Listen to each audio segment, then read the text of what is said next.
Hey everyone, it's me again, Scott from Heroic Studios Gaming, coming at you with another mobile video.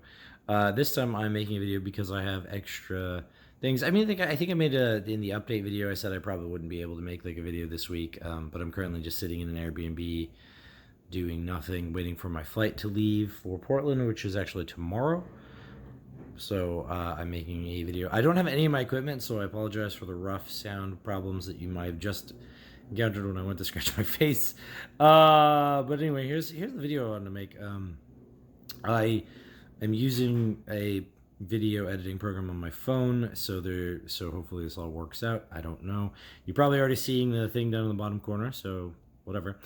This is going to be a video game video for you, the patrons of my Patreon, where I talk about one of those things that affected me when I was younger and tell you about something maybe you don't know about. Today I'm talking about Suikoden 2, which you probably already saw down on the bottom. It was a game I played many years ago, like many years ago. It came out in 1999. It's part of it was a Konami game, and it really didn't have a lot of popularity. In fact, I hadn't heard of it, but my friend owned it. So I was able to get a hold of it and play it then. And when I got a hold of it and played it, I actually fell in love with it. The Suikoden 2 game is amazing. Now, I will admit that I have not played Suikoden 1, nor have I played Suikoden 3, 4, or 5. There are others. I heard that they exist, and I think my friend even bought 4 or 3 because of how much I loved 2, and they also liked 2, so they bought 3. But I don't know that they ever played it. I never played it. But anyway, let's get into 2. So Suikoden 2 is a game that came out in 1999. It was one of Konami's things, which, that doesn't mean much because Konami makes a lot of stuff. But it was a sort of RPG game. It was a story, there was a storyline, and you did RPG stuff. Now, to be fair, at the time, I'd also fallen in love with tactics, and so, like, Final Fantasy Tactics. So you might think that it seems strange that I would also be in love with an RPG at the time, since I'd moved past Final Fantasy and I was not into Final Fantasy 7. I did get into 8. I was into Final Fantasy 7. Sorry, I did not get into 8, but I did get into 9. So there's a lot of things happening. But the reason why Suikoden 2 stood out to me has a little bit to do with its story and also a little bit to do with its gameplay. So Suikoden 2 follows the story. The protagonist character, which you play, is a non-speaking character, though they will a silent protagonist. They kind of react to stuff. You do get to talk, right? You do have dialogue that happens between you and other characters, but there's no voice to anything, right? And the whole half the game, they're sort of explaining the different gameplay aspects to you, so it feels like you're kind of learning.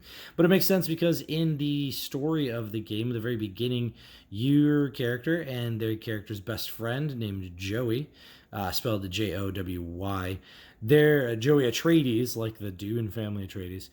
They're both youth brigade members in an army, the Highland Army, and they're on their first mission. But it turns out that the first mission was their group was unfortunately chosen to be killed by the captain of the Highland Army and the prince of the kingdom as an excuse for the kingdom and the army to invade a neighboring city-state. And so our protagonist and his best friend are sort of thrown into this thing where their unit is sent out on a mission, but it was a mission in which they were going to fail because their own people killed them, right? And as a youth brigade, the idea was that as a youth brigade, that would stem a lot of people's response, because these were young recruits who were barely out of the military or barely even in the military, and here they were killed by someone who the country then blames on this particular city-state to be able to have legitimacy for invading. That doesn't sound like something that may happen in real life, right? Just kidding. Anyway, so the story then goes those two escape. They go about trying to figure out what to do. They kind of create a resistance movement, and they make a company of soldiers. They and then they gather up their stuff, and then eventually one of their close friends is murdered.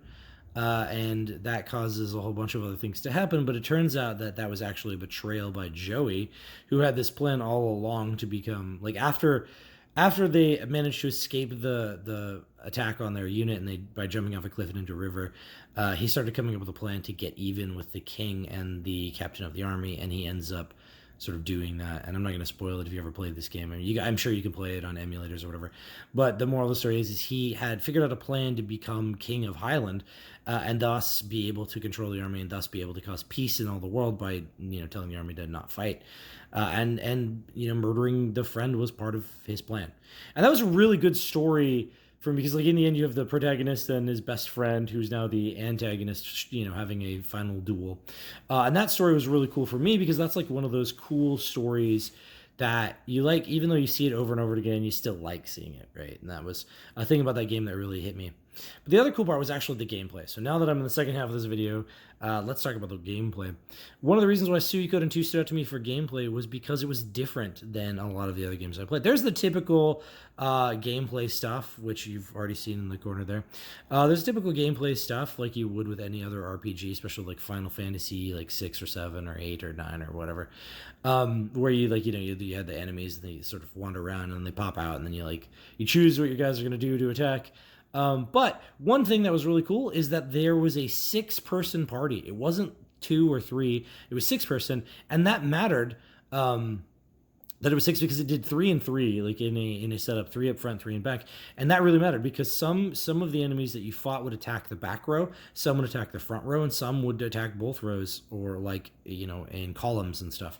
So like the way that you arranged your soldiers, your party actually affected some of the things that happened to them.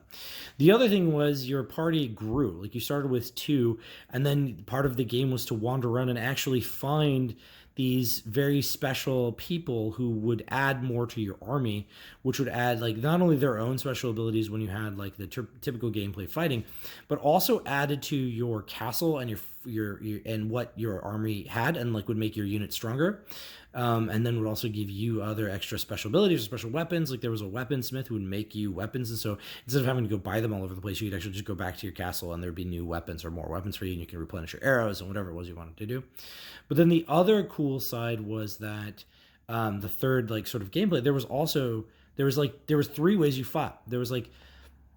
There was the typical way, and then there was whenever you had signature battles or specific battles that need to be fought between your character or any character and another signature character, like duels like at the end or duels with particular enemies or whatever. Instead of it being like the typical gameplay, you actually had a game of sort of rock, paper, scissors with like attack, defend, and wild attack. And it was rock, paper, scissors. And if you chose right, then you did damage to the other person. If you did wild attack and they did if you did attack and they did wild attack, you hit them because they were wild attacking, but I think they did some damage to you. But if you did defend when they did wild attack, their wild attack crushed through your defense and just did damage to you. But if they did attack while you did defend, your defend would defend it. It was like a game of rock, paper, scissors. It was really cool. And that was one thing. And then the third gameplay aspect was that when you had your armies, you actually had units. And there were soldiers that you trained, and like you had the more significant people you had, the bigger your army was. And then you also, because you could feed them if you had like the chefs, for example, and then like you would have bigger armies because you could feed them. And so there was that. And so there would be times when you'd have battles on a battlefield where it was a bunch of units on the battlefield, and you would do special attacks that wouldn't necessarily relate to your character. But each of your core signature people was a general. So every one of those that you had meant that you had another unit for your army, which meant that you could overwhelm the enemies if you had more units than them, etc. And as the game went, the bad guys' army just got bigger and bigger, so that you needed more and more units. So it was sort of a good thing or required that you went out and found these 12 people. And then you had this game where like you would choose to like do these special attacks. Maybe if you had the special weapons like the spears, the fire spears, you could take out units before you got to them, and then you would kill units, and they'd have this like cool little like video when the units would run at each other and like chop each other down, and then it would end with like the sword through them that would show if how much damage they'd taken. If you got 2 swords, the unit was gone, which was good and bad for both sides.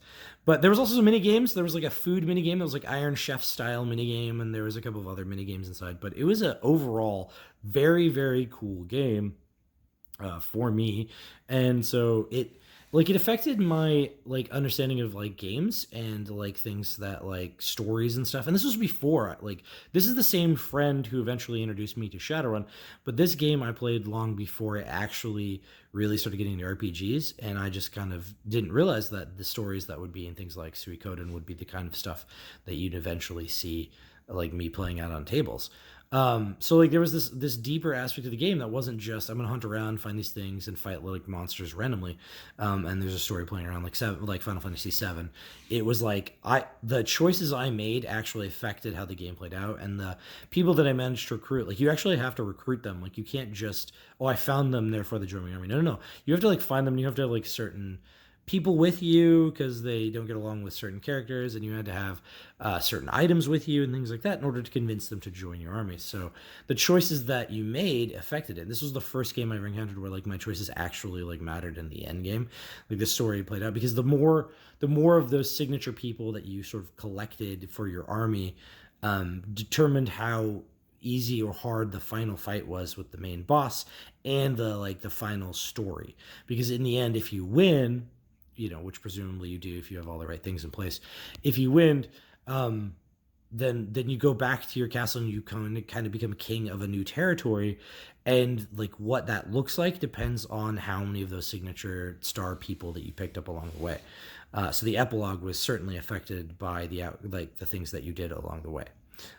So that's it. That was it. So this game was really fun. It was really fun for me. It was really fun in the early 2000s when I actually played it.